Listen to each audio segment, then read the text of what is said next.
When Americans think of summer vacation, they think of the country's natural playgrounds, the national parks. Yellowstone, the country's oldest national park, receives millions of visitors each year. These numbers color the culture and economy of the gateway communities, such as West Yellowstone. The town of West Yellowstone is tucked on the western border of the park. It is a small island of private land surrounded by national forest to the north, west, and south, and by Yellowstone Park to the east.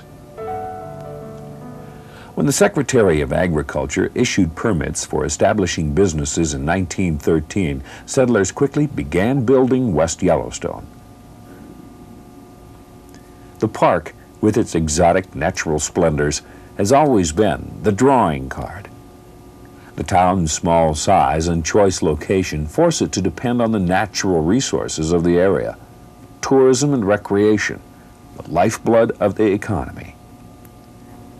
In fact, just about anything people do outside of West Yellowstone's shops, restaurants, and hotels takes place on public lands, and 3/4 of that is national forest land. Thus, the Forest Service has a great impact on recreational use in the area and is a key player in the town's economic life. Until 20 years ago, West Yellowstone lay dormant for 5 months of the year. When summer came, it burst into life, fueled by crowds of summer vacationers who passed through on their way to Yellowstone Park. But tourism had its season, and the ebb tide of tourists in September left West Yellowstone high and dry. The arrival of the snowmobile changed all that. Just as the automobile had boosted tourism to Yellowstone in 1915, the snowmobile ushered in a new age of tourism to West Yellowstone in the 1960s. Even in its infancy, the snowmobile had a natural attraction to West Yellowstone and dramatically changed it from a sleepy little town to one with a bustling, year-round economy. Today, West Yellowstone has grown to 480 acres, which includes a residential area and a commercial area that caters to tourists. The surrounding national forest lands are an essential ingredient to the town's economic health. There's no doubt that the Forest Service has a great impact on the recreation use in our area, and it's very important to us. A great deal of our winter activities and also our summer activities occur on the national forest and the public lands, and that's obviously the lifeblood of this community is tourism and recreation, and so we're always concerned about what happens on national forest land and which direction those things happen. The winter activities is a classic case in point where we've developed a winter economy here that didn't exist 10, 15 years ago, and it's a very viable economy now and very important to people who come into this community to buy business because you can't just make it on a summer operation anymore. So consequently, what happens on the national forest lands in terms of our snowmobile trails and cross-country skiing and ski races that we have has a direct effect on the economy of our community. Though Yellowstone Park continues to be the mecca that attracts visitors from all over the country, nearby national forest lands provide a complementary source of recreation. The reasons for this can be found in the legal mandates for managing the two areas. From the beginning, Congress directed that the national forests and national parks be managed for different purposes. National parks are governed on principles of preservation and public enjoyment.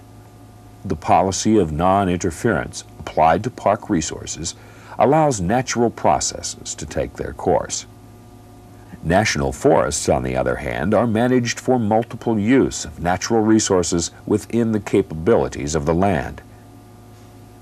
These differences and compatibilities between parks and forests provide for year-round recreation and a year-round economy for West Yellowstone. The Forest Service provides a complementary management style for Yellowstone, and particularly in the West Yellowstone area, it affords visitors to the greater Yellowstone area an opportunity to travel in a less structured, less confined atmosphere than in the park. The park's management style is more restrictive than the forest. People have the opportunity to be as alone as they want to be, or to be as crowd-bound as they want to be. Particularly in the wintertime, visitors are becoming more aware of the difference in management styles between the Park Service and the Forest Service. They appreciate the opportunity to visit the park and travel in the controlled situation, view the wildlife, view the natural features, and they also enjoy the opportunity of traveling in the forest, where they have a much freer hand at what they do.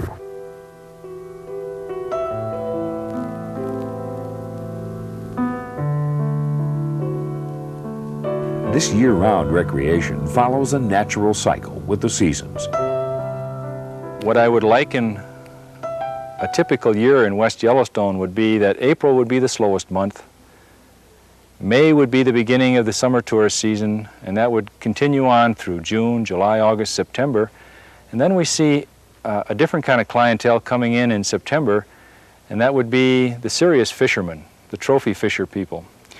And they'd come in September and October, and that would overlap then with the archery season, and then the early hunting season, go into late hunting season. And that's when we really see the cross-country skiing folks coming in a serious way. And that would be early November. And lately that's been the U.S. Olympic ski team and the biathlon team and the associated universities that come up with them. Then about early December, the grooming program, grooming of snowmobile trails takes place in earnest. And snowmobiling starts in heavily then around the middle of December and then goes through to early April. The deep, fluffy snow conditions, so perfect for downhill skiing, make grooming a necessity for snowmobile and cross-country ski trails. Combined efforts of the state, the community, and the Forest Service groom about 160 miles of snowmobile trails and 15 miles of cross-country ski trails on a weekly basis. They are groomed nightly during periods of heaviest use. The equation for managing recreation in the West Yellowstone area includes three parts: recreation opportunities, public needs, and other resource values. You have to get a feel or a pulse of the people who are using the area, and that stems a lot of it through the town.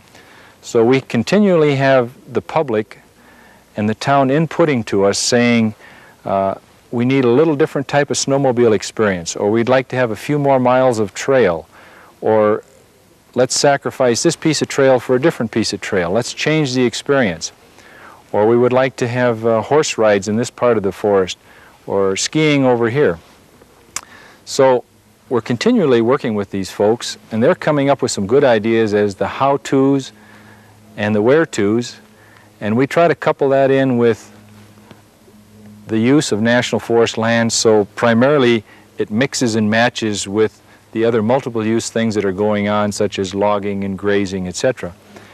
And I guess that's really our role, is to make sure that the uses don't conflict with one another. And we try to keep ourselves open to new ideas and new uses as they come along in the recreation field. In the past 10 years, combined recreational use of the West Yellowstone area has grown a steady 3 to 4% annually. The current trend is toward more 3 to 4 day vacations, a change from the standard 2 weeks before Labor Day. As people take more vacations, they find more to do. Rangers predict that growth will continue because people tell them they will forego a lot of things in life before they give up vacations. Through a partnership with the town, park, and the National Forest, West Yellowstone has developed a stable, tourist-based economy. And now, the gateway to the nation's first national park provides a season of recreation. And that season is year-round.